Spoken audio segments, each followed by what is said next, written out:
The massive vessel emerged from the quantum fold like a predator breaking the ocean's surface. Its biometallic hull gleamed with an otherworldly iridescence as it positioned itself just beyond Luna's orbit. In the depths of Olympus Base, buried within Mars' mighty mountain, Admiral Kira Patel maintained her composure while studying the holographic projection. Humanity had prepared for this moment for 3 decades, ever since the first intercepted transmission revealed the truth about the Meridian Empire. "They're broadcasting on all frequencies, Admiral," announced Lieutenant Raj Sharma, his neural implants processing the incoming data stream. "Text and video, unencrypted. They want to make sure everyone receives it." Kira allowed herself a slight smile. The Meridians were following their standard playbook perfectly, just as the intelligence reports had predicted. They always began their conquests with a show of overwhelming force, followed by an offer of peaceful integration into their empire. It was a strategy that had worked on countless civilizations across the galaxy. But Earth wasn't like the others. "Display the message," Kira ordered, her augmented eyes analyzing every detail of the alien transmission. The holographic display shifted, revealing a Meridian High Commander, a towering figure with crystalline growths protruding from silvery skin, its 4 arms arranged in what their xenologists had identified as a gesture of peaceful authority. "People of Earth," the translation matrix rendered the alien's harmonic speech into clear English, "we come as representatives of the Meridian Collective, bearing gifts of advancement and prosperity. Your world stands on the threshold of a great journey. Join us, and share in the bounty of the stars." Captain Yuki Tanaka, head of xenopsychology, stepped forward. "Classic Meridian manipulation. They're scanning for reactions, trying to gauge our technological level. Their sensors are only detecting our public infrastructure." That had been humanity's greatest advantage. While the world's governments publicly squabbled over climate treaties and resource rights, the United Earth Defense Force had spent decades preparing in secret. The quantum technology recovered from the ancient ruins beneath Europa's ice had given them insights into Meridian capabilities that the Empire never suspected. "They're requesting a response within 1 planetary rotation," Raj reported. "Standard procedure for what they consider a pre-spaceflight civilization." "Let's show them how pre-spaceflight we are," Kira said. "Initiate protocol Shadowcast." Throughout the solar system, hidden facilities hummed to life. Quantum entanglement cores, reverse-engineered from recovered technology, began their careful manipulation of reality. To the Meridian sensors, Earth would appear exactly as primitive as they expected, while masking the true extent of human advancement. "Send the prepared response," Kira commanded. "Let's see how they handle a species that's been reading their mail for the past 30 years. The message they transmitted back was a masterpiece of misdirection, crafted to appear technologically crude while containing subtle hints that humanity might not be as primitive as they appeared. The reaction was immediate. The Meridian vessel's energy signature fluctuated in what their analysts had learned to recognize as surprise. "They're initiating a deeper scan," Raj reported. "Quantum variance detected in their sensor array." "Maintain the Shadowcast field," Kira ordered. "Let them waste time trying to reconcile their scans with their intelligence reports.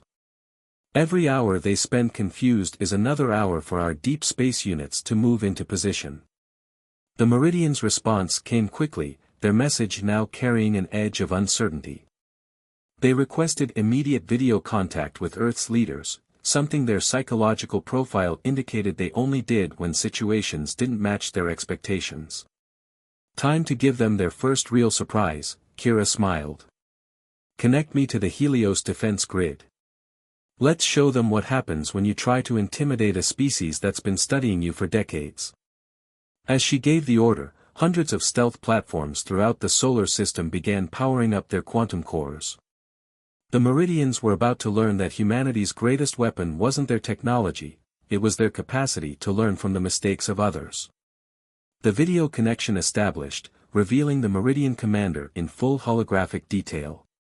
Before the alien could speak, Kira began reciting their empire's own secret military codes, watching with satisfaction as the crystalline formations on the commander's skin flickered in what their xenologists had identified as extreme shock.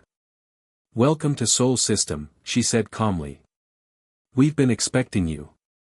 Now, shall we discuss the terms of your immediate withdrawal, or would you prefer to learn exactly how much we know about your empire's weaknesses?" The silence that followed was deafening. For the first time in their 1,000-year history of conquest, the Meridians faced a species that had turned their own secrecy against them.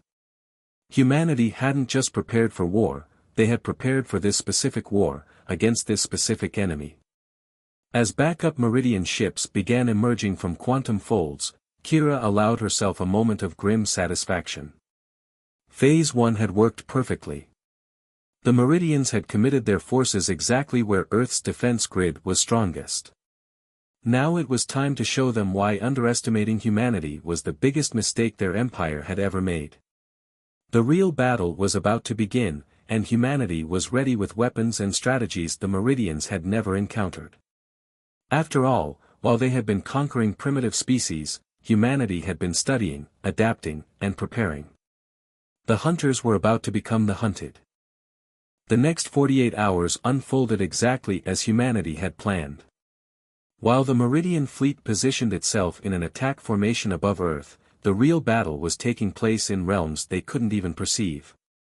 Commander Zara Hassan stood in the Quantum Command Center deep beneath the Atacama Desert, watching as streams of data flowed through the neural interface. "Meridian communication intercepts are holding steady," reported Senior Analyst Viktor Petrov, his cybernetic enhancements processing the encrypted alien transmissions in real time. "They're still trying to reconcile our apparent technological level with our knowledge of their codes." Zara nodded, her tactical implants highlighting key patterns in the data flow. The Meridians' rigid military hierarchy was becoming their greatest weakness. Every ship captain had to verify orders through their command structure, creating precious delays that humanity was exploiting to the fullest. "Status of Operation Mirage," she asked, her eyes tracking the positions of Earth's hidden fleet. Lieutenant Ishikawa brought up a detailed holographic display of the solar system. Thousands of quantum signatures pulsed in complex patterns, each representing a piece of humanity's carefully orchestrated deception. "The Phantom Fleet projections are holding. Meridian sensors are detecting exactly what we want them to see, a scattered, disorganized collection of primitive defense satellites." What the Meridians didn't know was that each primitive satellite was actually a quantum entanglement node, part of a vast network that could redirect energy across spacetime itself. The real human fleet lay hidden in the quantum shadows, waiting for the perfect moment to strike. "They're launching their standard intimidation protocol," Victor announced. "Firing on the dummy defense platforms in high Earth orbit." Zara allowed herself a moment of satisfaction as the Meridian weapons destroyed the decoy satellites. Each explosion fed more data into their quantum analysis systems, revealing crucial details about Meridian weapon configurations. "Their energy weapons operate on a triple helix quantum structure," noted Dr. Fatima Al-Rashid, lead quantum physicist. "Just as the Europa archives suggested. Our countermeasures should be completely effective." The Meridian fleet continued their advance, their formation spreading out to standard conquest configuration. They had performed this same maneuver on 100 worlds, expecting the same result every time: panic, disarray, and swift submission. "They're starting their second wave," Victor reported. "Multiple ships moving to low orbit positions." "Execute Phase 2, Zara commanded. Across the solar system, hidden quantum cores pulsed in perfect synchronization. The trap was ready. The Meridians had chosen their moment well, or so they thought. Earth's northern hemisphere was rotating into darkness, a time when many civilizations were at their most vulnerable. But darkness was exactly what humanity needed. "All stealth platforms showing green," Ishikawa confirmed. "Quantum field integrity at optimal levels." Zara opened a secure channel to Admiral Patel on Mars. "The stage is set, Admiral. They've committed 60% of their fleet to low orbit positions." "Excellent," Patel's hologram nodded. Initiate Protocol Prometheus.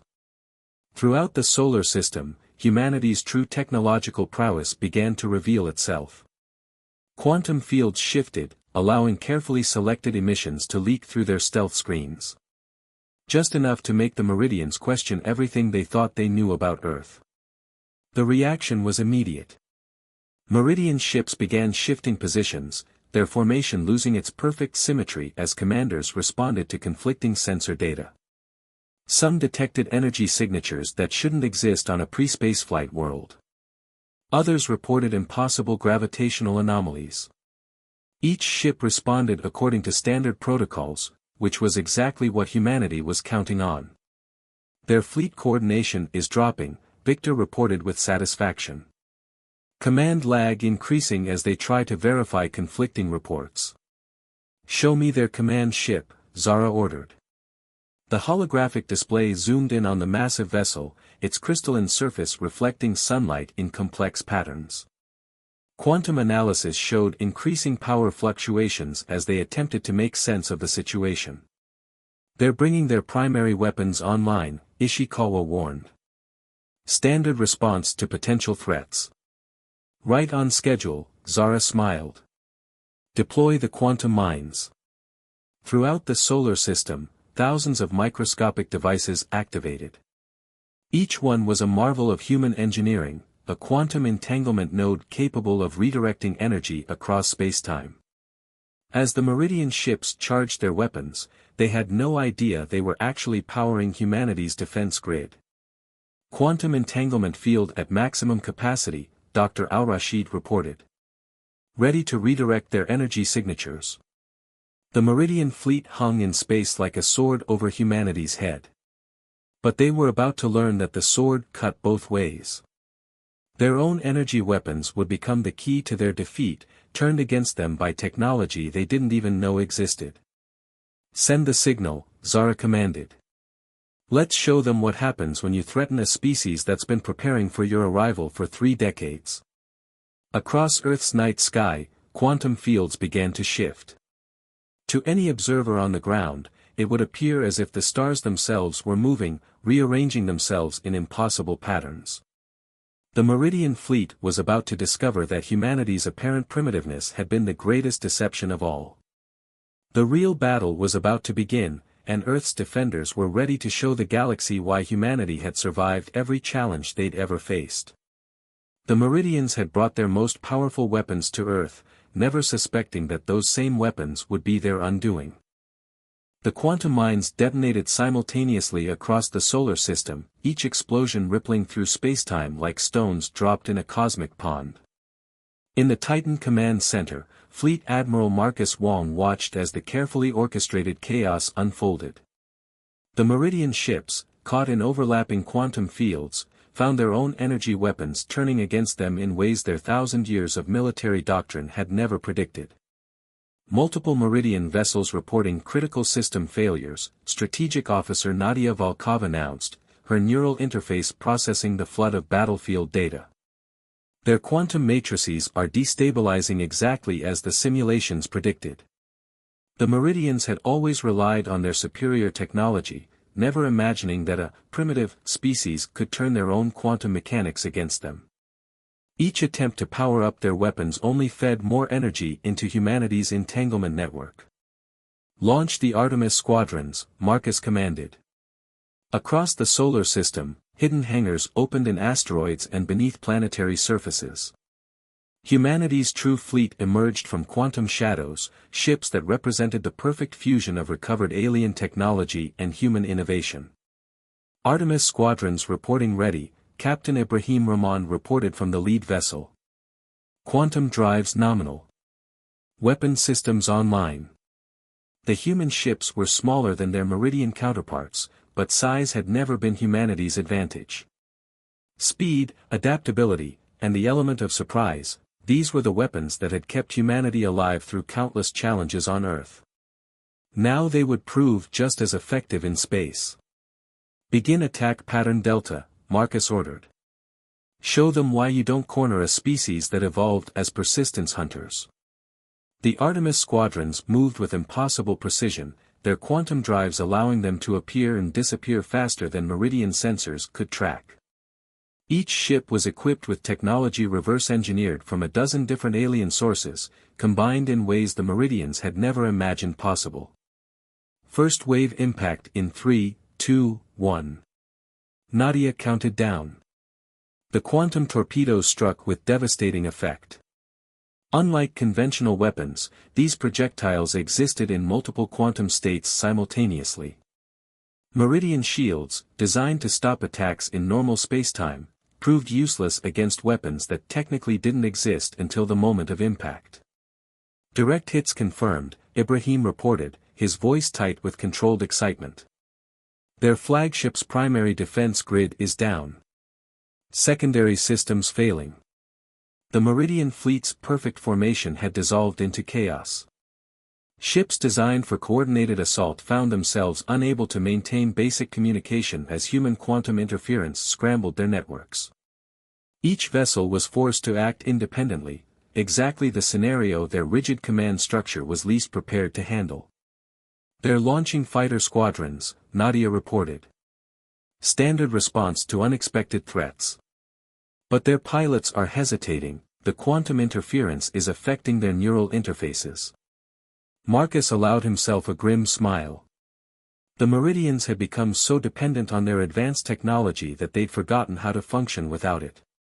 Humanity, on the other hand, had deliberately designed their systems to work even under the most adverse conditions. Deploy the Nexus drones, he commanded. Another of humanity's secret weapons revealed itself, swarms of autonomous units powered by quantum AI cores. Unlike their Meridian counterparts, these drones didn't rely on central coordination. Each one was capable of independent action, their responses guided by advanced algorithms that mimicked Earth's most successful hunters. The space around Earth erupted in a dance of light and energy as human and Meridian forces clashed. But this was no longer the one-sided battle the Meridians had expected. Every tactic they deployed was met with a countermeasure specifically designed to exploit its weaknesses. Multiple Meridian capital ships attempting emergency quantum jumps, Nadia announced. Their retreat vectors are scattered, no coordination. Don't let them regroup, Marcus ordered. Activate the quantum net. Throughout the solar system, hidden quantum beacons activated, creating a web of entangled spacetime that made conventional faster-than-light travel impossible. The Meridian ships found themselves trapped in normal space, forced to fight on humanity's terms.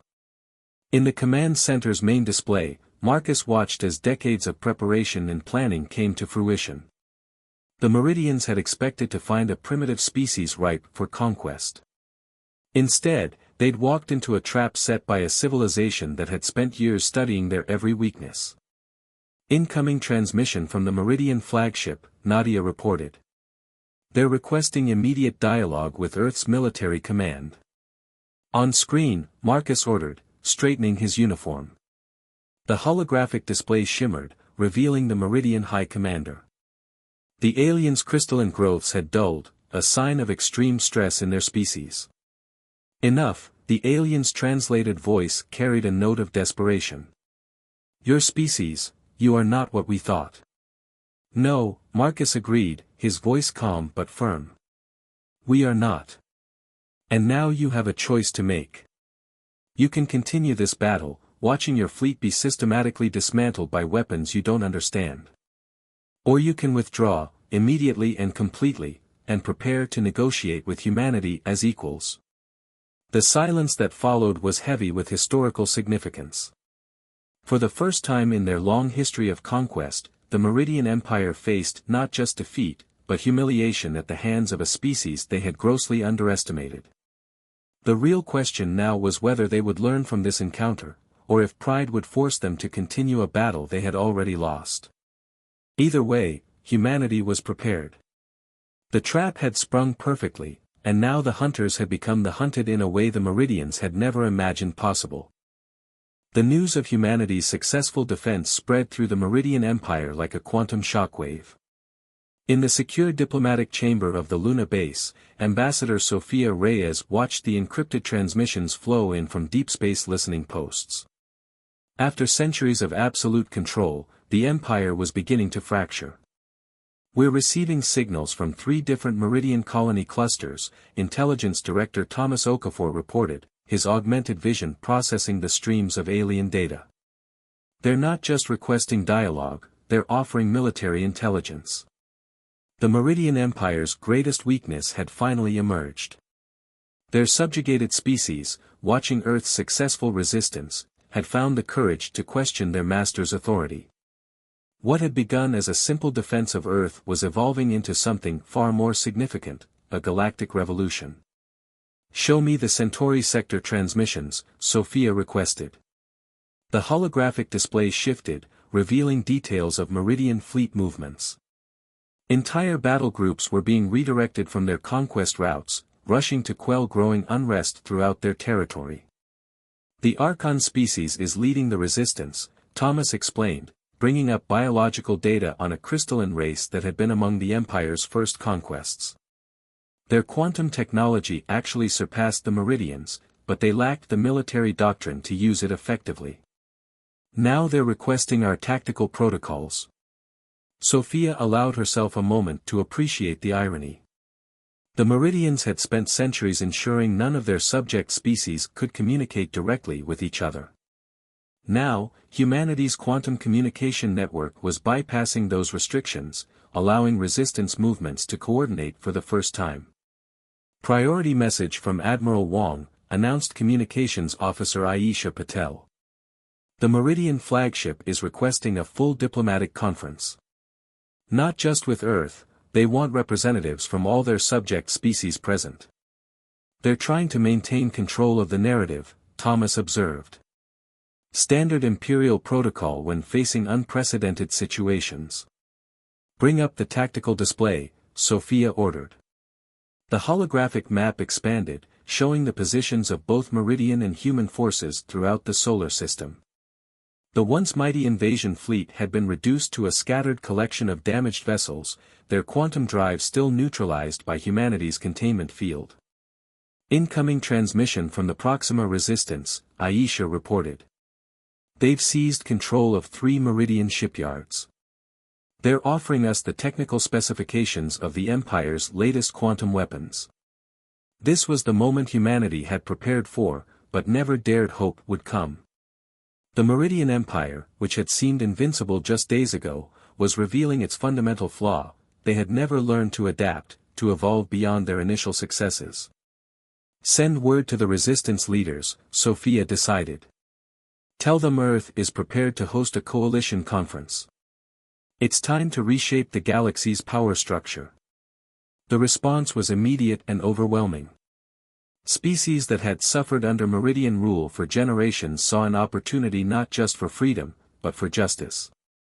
The quantum communication channels lit up with responses from dozens of worlds.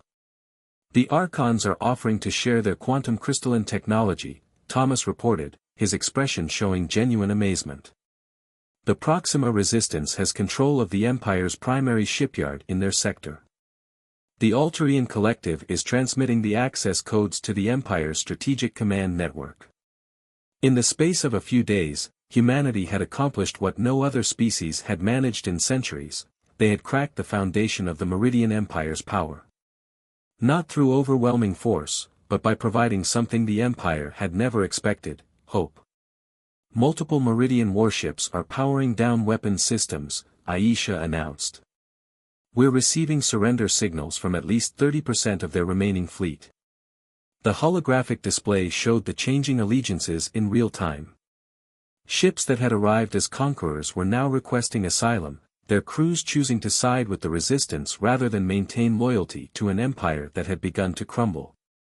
"The Meridian High Command is splitting," Thomas observed, tracking the conflicting orders being issued from different command ships. Some want to continue the fight.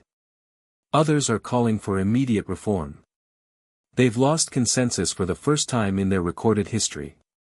Sophia activated the quantum secure channel to Earth's Unified Defense Council. "The Empire is fracturing faster than we anticipated. We need to move quickly to ensure this doesn't descend into chaos. The next few hours would be crucial."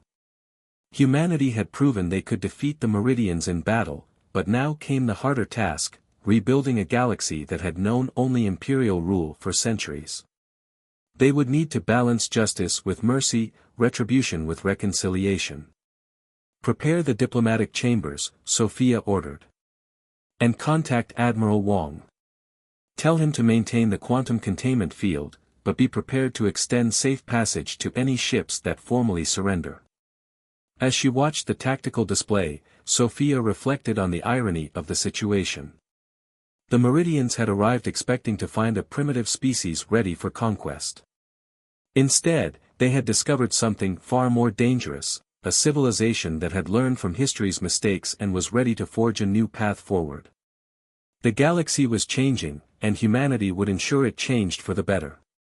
After all, they had spent decades preparing not just for war, but for peace, and now they would show the galaxy why Earth's greatest strength had always been its ability to unite diverse peoples under a common cause. 3 months after Earth's successful defense, the Great Hall of the Luna Peace Conference hummed with activity. Representatives from over 30 formerly subjugated species gathered under Earth's protection, their diverse forms a testament to the galaxy's rich tapestry of life. Grand Admiral Marcus Wong stood at the observation window, watching Earth rise over the lunar horizon while reflecting on how much had changed in so little time. "The final Meridian holdout fleet has surrendered," Fleet Commander Priya Randhawa reported, her quantum interface displaying the latest tactical updates. "The Archon-Human Joint Task Force accepted their formal capitulation an hour ago. The war is officially over." But victory, Marcus knew, was just the beginning. The real challenge lay in what came next. The galaxy had known only Meridian rule for centuries. Creating something better would require wisdom, patience, and above all, the ability to learn from history's mistakes. "Status of the humanitarian relief efforts," he asked, turning to face the assembled command staff. Director of Operations Jin-Ho Park brought up a holographic display of the former empire. "Relief shipments have reached 80% of affected worlds.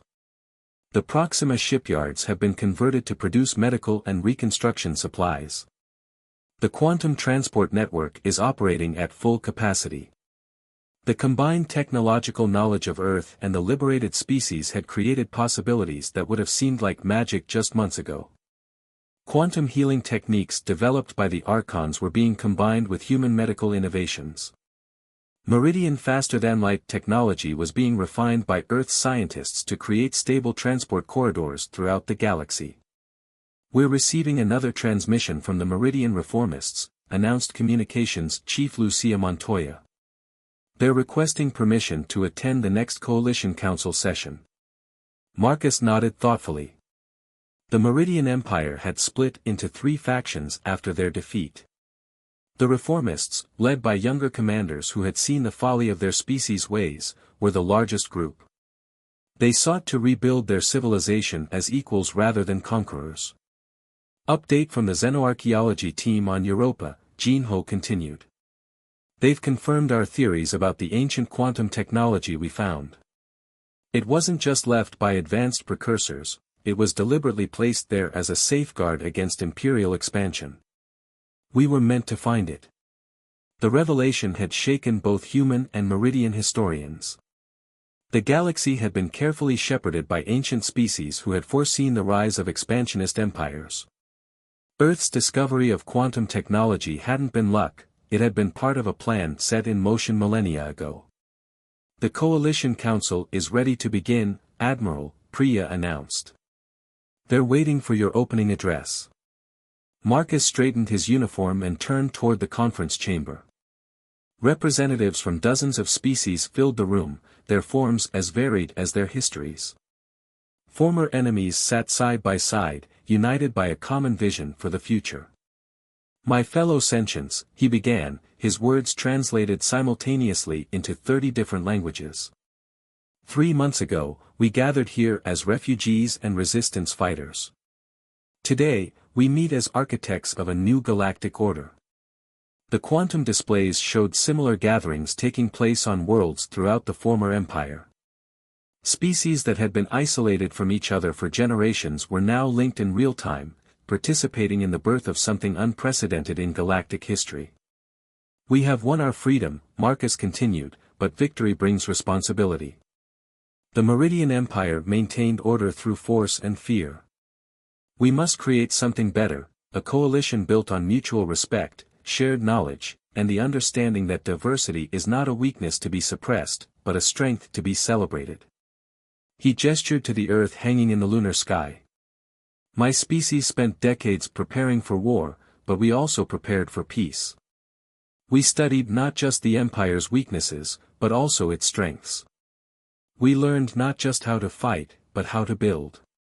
And most importantly, we learned that true power comes not from domination, but from cooperation. The assembled representatives nodded in agreement. Many had been surprised to learn that humanity's quantum technology wasn't just designed for warfare. For every weapon they had developed, Earth scientists had created two tools for peace. The ancient ones who left us their technology knew this day would come, Marcus explained. They didn't give us weapons, they gave us choices. The choice to fight or surrender. The choice to destroy or create. The choice to rule through fear or lead through wisdom. He paused, looking at each delegation in turn. We chose to fight when we had to, but now we choose to build. The Meridian Empire is ended, but its people need not be our enemies. Together, we can forge something new, a galactic civilization that protects the weak, celebrates diversity, and ensures that no species need ever face conquest and subjugation again. The chamber erupted in approval, the sound of dozens of species showing agreement in their own unique ways.